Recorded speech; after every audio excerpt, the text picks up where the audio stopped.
Olá, meu amigo, minha amiga, sejam bem-vindos a mais um Portal do José. Hoje com muitos assuntos importantes, vamos falar aqui dos últimos arroubos delinquentes do presidente da República a 186 dias das nossas eleições presidenciais. O mês de outubro já está chegando. Temos uma lei eleitoral no nosso país, temos uma Constituição que regulam todo esse processo, mas ele não é respeitado pelo principal mandatário do nosso país. E aí a disputa fica muito desequilibrada. Impressiona como as instituições que deveriam fiscalizar o presidente da República, fiscalizar o processo, estão cegas. O Ministério Público Federal, o Ministério Público Eleitoral, a Procuradoria da República, o senhor Augusto Aras, alguns partidos políticos que ainda não se aperceberam do que está acontecendo e principalmente os veículos de comunicação que deveriam funcionar como os olhos da sociedade, mas eles ficam de olhos fechados, porque ao fecharem os olhos para os crimes do presidente da República, eles tornam viável a candidatura do presidente da República e tornam viáveis também todos os processos de entrega do patrimônio do povo brasileiro. Estão todos curtindo muito a área econômica. Os grupos que eu vou mostrar aqui para vocês, as situações que estão se beneficiando com a miséria do povo brasileiro. Nada está acontecendo por acaso, inclusive os comportamentos destemperados do presidente da República e dos delinquentes que se associam a ele, que eu vou comentar aqui com vocês. Antes de mais nada, antes de entrarmos aqui nos temas, se você está chegando agora no nosso portal, convido você a se inscrever. Você aqui é muito bem-vindo, é só dar o clique no símbolo que aparece no seu monitor. Conheça também os nossos outros vídeos, se você gostar, compartilhe. O joinha eu peço para todos vocês darem aqui no nosso portal e os comentários que são sempre lidos e são sempre considerados. Lembrando que sempre nesse horário aqui eu abro um chat antes de entrar com vocês no ar aqui para a gente trocar algumas ideias, E amanhã às 10 horas da manhã eu farei uma live com o professor Ivan dos Santos. Vamos conversar sobre coisas que estão acontecendo lá fora, no conflito, que não são mostradas para o cidadão comum, algumas reflexões reveladoras. Então, se você puder, 10 horas da manhã, amanhã, o papo promete muito. Bom, e em relação aos nossos temas de hoje? Em primeiro lugar, gente, vamos pegar aqui um contexto para a gente explicar como é que o Bolsonaro se encaixa no meio dessa história toda. O editorial aqui do Jornal Globo de hoje diz isso aqui para a gente. E quando eu falo de editorial, estou falando do que passa na mente dessa sociedade elitista, que nós temos no poder aqui no nosso país, no poder econômico. O que eles pensam, o que eles querem. Diz aqui o editorial: novo presidente da Petrobras terá de conter Bolsonaro. Desafios incluem pressão do Planalto por controle de preços e políticos em busca de vantagens. Então, eles não querem controle de preços, eles querem lucro para os acionistas. E mais, eles querem que o futuro presidente da Petrobras destrua a Petrobras, fatie a Petrobras, porque vender a Petrobras para um grupo estrangeiro é destruir a empresa que é do Brasil, a empresa que funciona como uma reguladora da questão energética aqui no nosso país, não agora, porque agora está nas mãos de entreguistas. E aí o jornal, obviamente, está muito feliz porque o Bolsonaro nomeou um lobista, como muitas pessoas têm chamado o senhor Pires aqui para ser o futuro presidente da Petrobras. Ele que sempre advogou a favor dos interesses privados, sempre advogou pelo fatiamento e a privatização da Petrobras, é contra a qualquer tipo de controle nos preços. Logo, cidadão, se prepare que você vai ser mais assaltado. A Petrobras está em vias de sofrer mais cortes, mais destruições, enfim. Isso agrada os veículos de comunicação que acabam não mostrando para nós o tipo de político, o tipo de agenda econômica que o Brasil tem antipovo. Não é todo mundo que está se dando muito mal aqui no Brasil, Por exemplo, na área econômica, a gente vê notícias como essa aqui no jornal Valor Econômico. Um banco norte-americano, do grupo Citi, lucra 1 bilhão e 700 milhões de reais e que se mostra otimista com operações esse ano. A matéria diz que o Citi, o banco, ele teve um lucro superior ao ano anterior em 36%.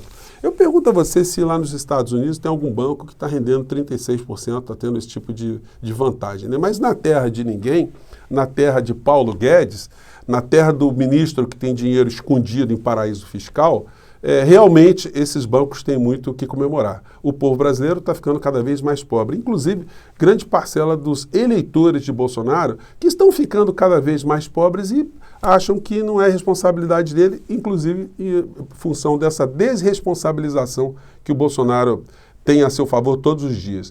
Muitas pessoas têm perguntado para mim o que é essa desresponsabilização. Desresponsabilização é você pegar alguém que é responsável e fingir que ele não é responsável. Você ocultar a responsabilidade dele. E aí você não sabe que existe uma relação de causa e efeito entre o dano e o causador. No caso, o presidente da República. Eles pegam um relatório da ONU e eles não são capazes de falar Bolsonaro. Eles transformam o Bolsonaro no CNPJ. Vira o governo brasileiro. E aí você vai assistindo essa matéria, fica uma coisa asséptica. Você não consegue associar a tragédia à figura do presidente. Confiram aqui, gente, a sutileza. Um relatório mundial da Anistia Internacional identificou falhas do governo brasileiro na pandemia e o agravamento de violações de direitos humanos no país.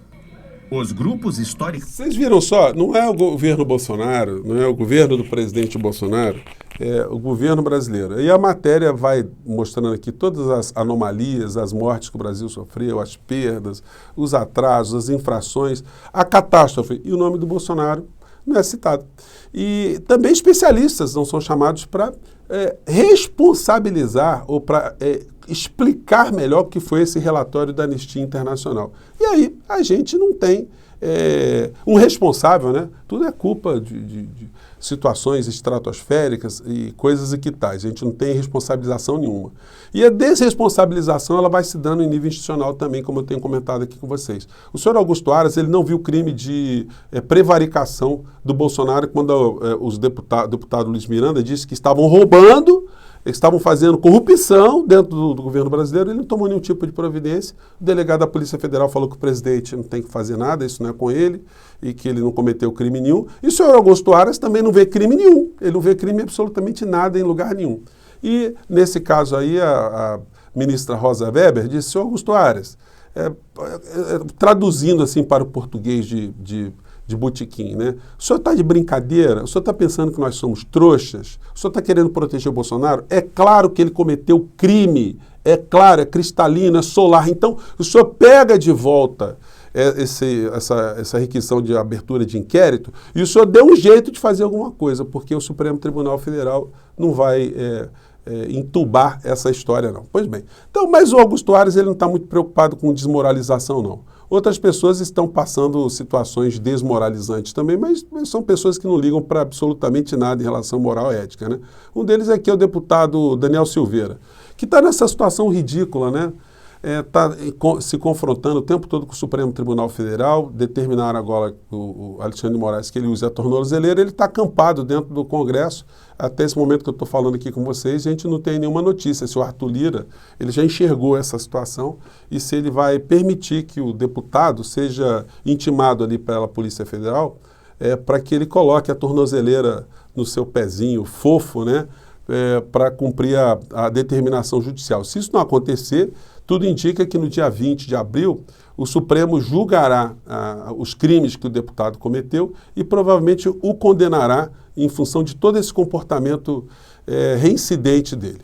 Pois bem, aí a gente vem para os crimes do dia. Gente, eu peguei aqui imagens, que são imagens geradas pela TV Brasil, TV pública, onde o Bolsonaro aqui ele cometeu uma série de crimes eleitorais. Eu vou colocar aqui, não está muito numa ordem, mas eu vou comentar com vocês cada um desses crimes, cada um desses comportamentos.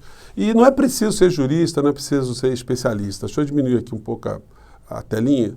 Não é preciso ser nada disso, basta você ter uma noção do que é certo e do que é errado. E aí você vai interpretar exatamente. Então o Bolsonaro vai para uma cerimônia que não inaugura absolutamente nada. Aqui no rodapé do monitor está escrito: TV Brasil é financiada total ou parcialmente pelo governo do Brasil. Então nós estamos pagando a transmissão ao vivo, toda a logística, de um evento inútil, que serviu apenas para fazer campanha eleitoral fora de período. E aí o presidente fala esse tipo de coisa aqui. Vamos lá.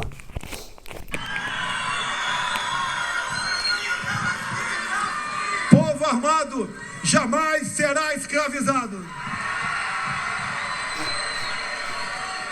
E podem ter certeza que por ocasião das eleições os votos serão contados no Brasil.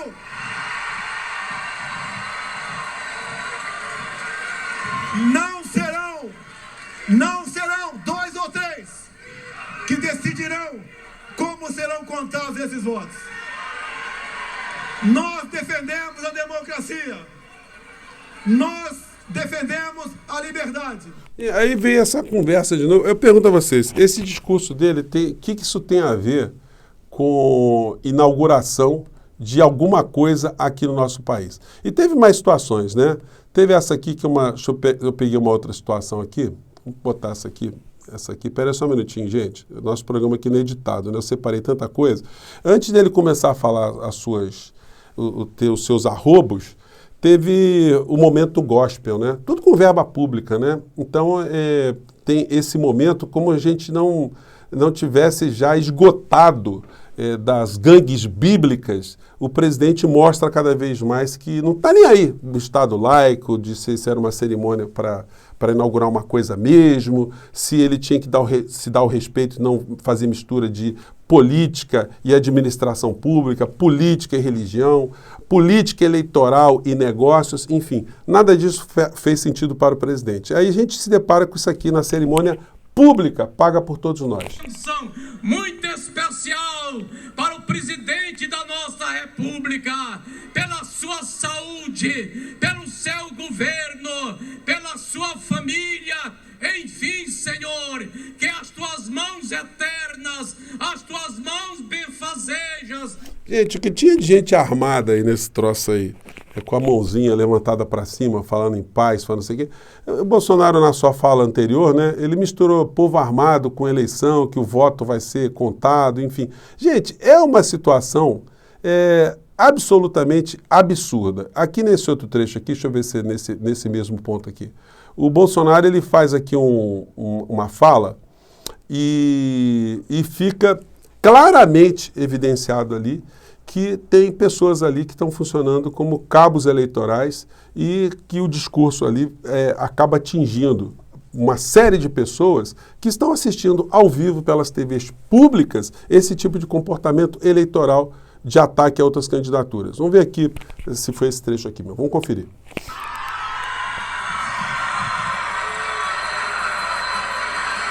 Ele acabou de falar aqui, né, de alguma coisa relacionada a que os vermelhos não podem ocupar o governo brasileiro, coisas e que tais, né, que disse que o povo não pode esquecer do período da pandemia, que o povo sofreu muito, né? Gente, uma cara de pau, uma cara de peroba gigantesca, isso não é confrontado pelos veículos, né, de comunicação. Aí vem essa falha aqui que fica claramente eleitoral.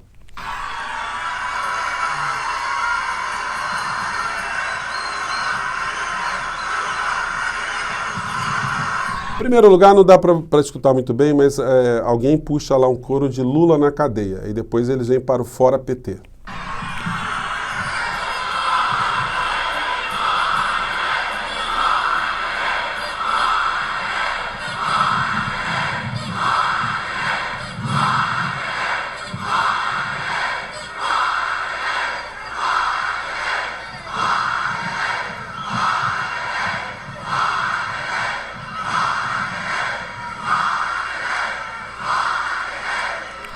Se o Ministério Público Federal Eleitoral, se os partidos não tiverem essas cenas, eu cedo aqui o nosso portal do José, tá?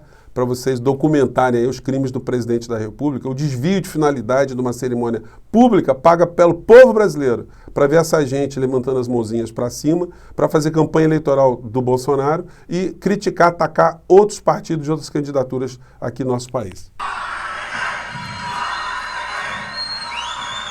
Chega de ser governado por pessoas que não acreditam no seu povo. E aí vai, gente. É o absurdo dos absurdos dos absurdos. E eu vou esperar até amanhã para ver se os partidos políticos, se eles tomam algum tipo de iniciativa. Como eu já fiz várias representações contra o presidente da República por esse tipo de abuso, inclusive numa delas o Ministério Público Eleitoral disse que não estava acontecendo nada de errado, mas quem sabe agora a gente encaminhando mais uma representação, caindo na mão de um outro procurador da República, um outro agente do Ministério Público Federal, que eles enxerguem como é que funciona a legislação brasileira e enxerguem quem é que está delinquindo contra o povo brasileiro. Hoje, vamos aguardar até o final dos telejornais, né, para ver se essas situações vão ser ressaltadas. A ameaça que o presidente fez de novo, que os votos serão contados. Como que os votos serão contados? Os votos sempre são contados. Do que ele está falando? Ele surtou de vez, ele pirou. Se existia ainda alguma área de consciência naquela cabeça, ela acabou nesse encontro de hoje, né? Então, gente, a gente tem que fazer muitas coisas, viu? Esse ano vai ser um ano quente, um ano que a gente tem que mostrar para as pessoas, mesmo os bolsonaristas, falam assim, amigo, você acha isso certo? Usar dinheiro público para esse tipo de situação que eu estou mostrando aqui para vocês. Pois bem, gente, eu vou ficando aqui. Mais uma vez, muito obrigado. Amanhã, às 10 horas da manhã, tenho certeza que a live vai ser muito bacana, muito esclarecedora. Muito obrigado mais uma vez. Obrigado pelo carinho de vocês todos. E até o nosso próximo encontro, gente. Tchau.